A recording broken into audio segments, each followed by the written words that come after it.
Wouldn't it be wonderful to be able to walk into a wardrobe and travel to a different amazing world?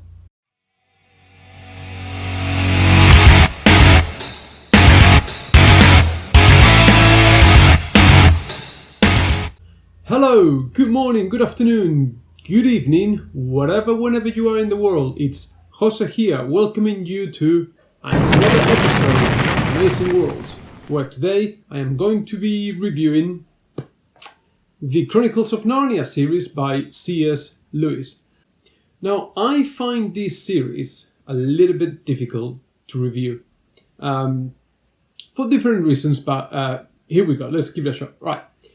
Chronicles of Narnia is composed of 7 books. As you can see here, they're not very big books, they're not lengthy at all. They were written for children back in the 50s. C.S. Lewis being also a contemporary of Tolkien, they were drinking buddies. They were both lecturers at Oxford University, and they both wrote fantasy novels. Apparently, they both hated Snow White and the Seven Dwarfs, went together to the cinema to watch it, things like that. Anyway, so the only way I conceive of reading Chronicles of Narnia is not in publication order, it is in the order that it's here, which is the internal chronological order of the series. So you would start with book 1, The Magician's Nephew, and that basically tells of the origins of this world of Narnia and how it came about, how it was created.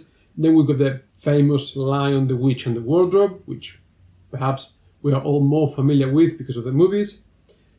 Book 3 is actually one entitled The Horse and His Boy. Then we move on to Prince Caspian, which is kind of the natural follow-on from Lion, Witch and the Wardrobe if we pay attention to the movies. Then we have Voyage of the Dawn Treader. Then we have The Silver Chair. And finally, Book 7, The Last Battle. And I've got this in this trade paperback collected edition. I think it cost me something like £6 or £10 or something like that. I got it in one of those discount bookstores. What do I want to begin with? Probably I want to start talking about the writing style. And it is beyond doubt that the books were written for children. In a way perhaps similar to the way The Hobbit was written for a much younger audience than The Lord of the Rings was later on. So the writing style is a writing style catering for children of the 50s. And for someone reading it in this current day and age, I found it a little bit grinding. I really hate it.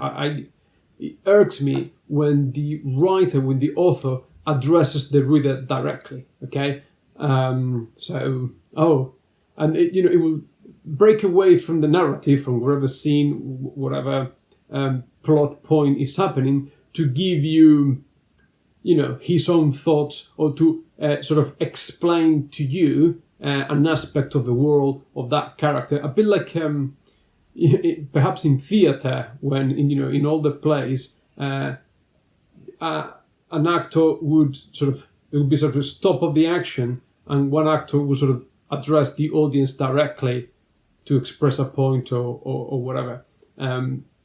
I don't like that. I don't like that at all. It's sort of fairly patronizing. Maybe it works for kids. I don't know, but my personal preference is to be told the story and not to be explained the story or the character or the actions or the plot element, whatever it is. Show, don't tell. That whole thing, right? Now, the books themselves, they've got some illustrations every other page. I think it sort of kind of dates the books quite a bit. And I mentioned this when I did my fantasy series ranking. Check out the video if you haven't done so already, where I think the books feel pretty dated. In a way that Lord of the Rings doesn't feel as much. The world building it's sort of, yes, there is world building throughout the series. I mean, you've got the origins of the world in book one, okay, but it's not a rich, detailed world building. I mean, the books are not very long, so you're not going to get sort of a vast, rich Lord of the Rings style, or even perhaps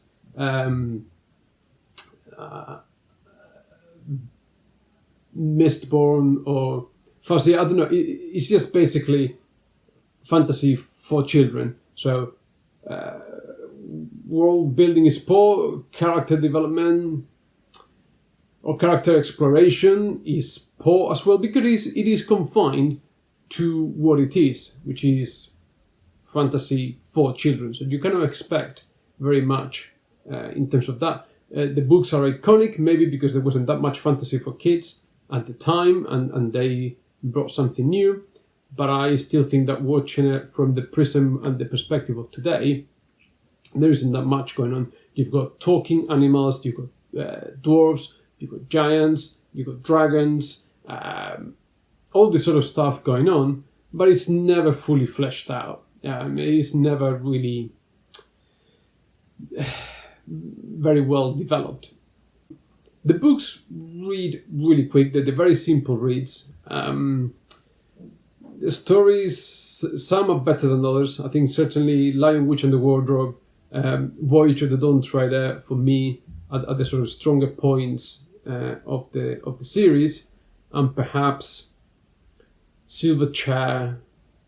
The Last Battle, I think, for me, was a bit disappointing, the ending of the series. If we talk characters, sort of the main recurring characters of the series are the Pevensey children, the ones that you see in the movie. They don't feature in book one. So book one takes place something like 20, 30 years prior to the events in book two, where the Pevensey kids, who are refugees from World War II, they move from London to a house in the sort of countryside to get taken away from the London bombings. And they go to the house of the kid that we encountered in The Magician's Nephew in book one. So there is a follow-on there, a tenuous follow-on. Anyway, but those kids, the thing is, they're the main characters. They recur over some of the books, but they don't follow a growth as such, or a transformation. They start behaving heroically and performing heroic deeds almost from the beginning. And perhaps the one that gets explored a little bit more is Edmund, who in book two is the one that gets lured by the witch, and he sort of has got that antagonistic position to his siblings, and eventually comes round to see the wrong of his actions or who he set it up with, and then comes to the good side again. But the siblings don't really get explored. You don't really get much one-on-one time with each one of them. Perhaps, and this has been a point of controversy for years, is the character of Susan, one of the sisters, one of the girls, and towards the late end of the series, the two older siblings, and Lewis mentions that they forget how to travel back to Narnia, and basically the way I interpret that is that they have sort of grown up. They've become more mature, and they haven't got time to. They've lost their innocence, so to speak. I think that's one of the themes in the book, and they don't want to play at being children anymore. And that's not an issue for the older brother. That hasn't been controversial, but there is a kind of, to me, it's a bit of a throwaway line in the book that Susan is more worried now about makeup and dating and stuff like that. And some people have taken that as a very clear sexist position from C.S. Lewis, and how demeaning he is to women. whereas the other sisters and the other female characters in the books are strong and they perform deeds and they are courageous and so on. And I don't necessarily feel that this what he did with the Susan character is necessarily sexist, but what do I know? People like Neil Gaiman, renowned people have taken real issue with this. But I'm sure I'm not the only one that has ever met girls, and some girls are like that. They I'm a teacher. I've worked with children for almost 10 years now. Girls do mature a little bit earlier than boys. Some girls take on more mature attitudes. They want to grow up a little bit quicker. Some girls are attracted to older boys, and they are worried about how they are perceived, and they want to sort of, I don't know, they just grow up a little bit earlier. And some girls are like that. I'm not going to give you all the quotes, I'm not going to give you all the research, but you can Google it. It is a fact. And so some of the girls, some of the siblings, don't have that grow-up process, and they can still travel to Narnia and still be children, and one of them happens to take on those attitudes. I think that's reflective of what girls or women are in general. Some do, some don't. And the fact that one of them in the books doesn't make C.S. Lewis a sexist writer, in my opinion. I could be wrong. But one of the boys also forgets how to travel, but we don't have a problem there. I think there's an inconsistency of approach there to what has been labeled, and you can Google it, the problem with Susan. If you actually Google the problem with Susan, you will find all these references and all these quotes to the Narnia series. That's just my opinion. I could be wrong, I could be right. Please comment, let me know. Does that make me sexist? Like I said, I don't think so. I've worked with children from the ages of 12 to 18 for almost 10 years now, and they are different. You can generalize. Boys and girls are different. Who would have thought? In general. Obviously, if you go on any case-by-case basis, comparing this one to that with it. But in general, boys and girls are different. They have different approaches to their studies, to the life. And that's the risk of generalizing. But anyway, so I don't think that you can interpret the problem with Susan as C.S. Lewis spouting or pushing forward or expressing sexist views. I think he just highlighted one aspect of what some girls/women can be or grow up to be. The one issue where I do think, and I agree with the general consensus, is that in one of the books, and I believe it's in book 3, the horse and his boy were introduced to this nation, this tribe of people called the Color Men. And they appear to be, as an adult I picked it up. Maybe as a child I wouldn't have picked it up, but as an adult it certainly reeked to me. This is like a caricature, sort of mocking take on certain Arabic cultures, nations. It's like a mocking caricature of the stereotypical conniving, sneaky, scheming, cheating Arabic desert type person. And you have to say, it is what it is. There's no denying it. But that's looking at it from today's perspective, from 70 years of society having moved on and becoming a much more tolerant, inclusive society than back in the 50s. I'm not saying we're there yet. I'm not saying the world is one full happy place. I haven't expressed my views on the George Floyd case and what's going on, because I don't think it's my position.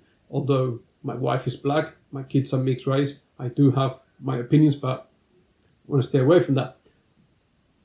But we cannot judge, this has always been my position, we cannot judge with our patterns of thought and our frameworks of society in the 21st century, in 2020, what people thought back in 1954, 1956.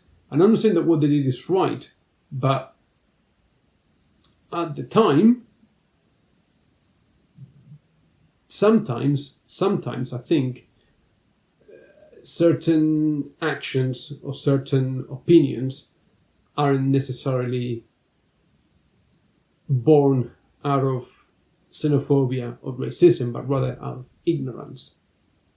I can't imagine C.S. Lewis having come across and met very many Muslim Arabic people in his time. Certainly not as many as he would have done if he lived in the current present day. So it is there. I am not justifying it, but equally we cannot ignore it, but we cannot judge it with today's mindset. And it is just one tiny aspect of the whole 7 books. So it is there. Read from today's perspective, it may make you feel a little bit uncomfortable. Does that, overrule everything else? Maybe if you are a certain way inclined and you decide to view the problem with Susan from a sexist perspective, and then the problem with the Carmine from a xenophobic perspective, this is certainly not for you. Chronicles of Narnia would certainly, not sit well with you.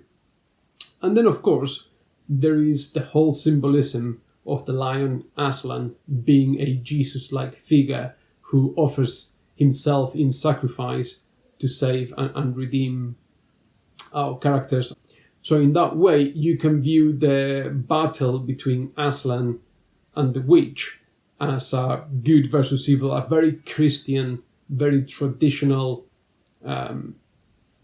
perception of the world.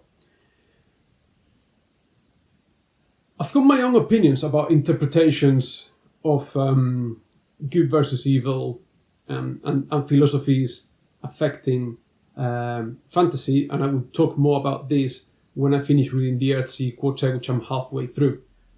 I think sometimes that is done as a cheap form of intellectualism to quote a fantasy series and give it a patina of something that it's not. However, I don't think that's the case here in the Chronicles of Narnia. There is a very clear undercurrent of traditional Christian value system morals permeating the books. Once again, if that's something that bothers you, you've got xenophobia, you've got sexism, you've got Christian religion in there, you're going to have a bad time reading this if you are that sensitive and that susceptible to be offended by those things. However, if you can extract yourself from that and just read it and try to put it into context, then you will just see it for what it was. Easy reads, books for children written in the 50s. There's nothing offensive about them. There's nothing hurtful. They are what they are. And that's when I did my fantasy ranking. I just gave it a 5. I think that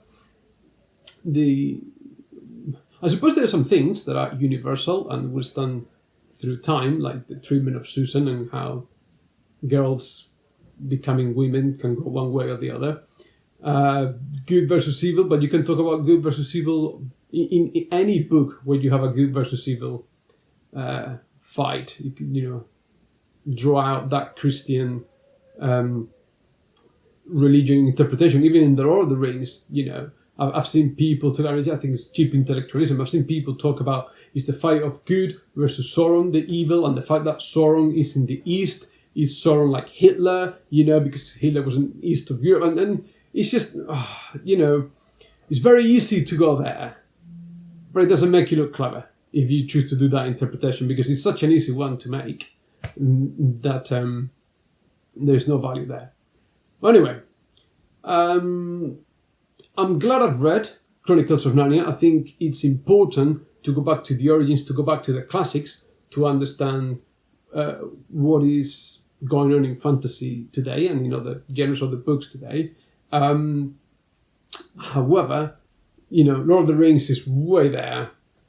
Narnia is down there. It's not stood the test of time well in terms of writing style, in terms of world building isn't big enough, and I would struggle to see kids today pick this up over other fantasy series written for children a bit more recently. Like, I can't imagine my children picking this up. They may be more drawn towards the Percy Jackson series or Skullduggery Pleasant or Hunger Games or things like that rather than Narnia. But I could be wrong. Anyway, thank you very much for watching. Please like, subscribe, comment. Let me know what you think. Have you read them? Have you seen what I've seen? Do you disagree with me? Try to not look at it from your influence from the movies. I'm just talking about the books. I don't really care about the movies here. But anyway, thank you very much. I hope you're keeping safe. I hope you are happy. I hope you're having a good time. Take lots of care, and I'll see you next time. Bye.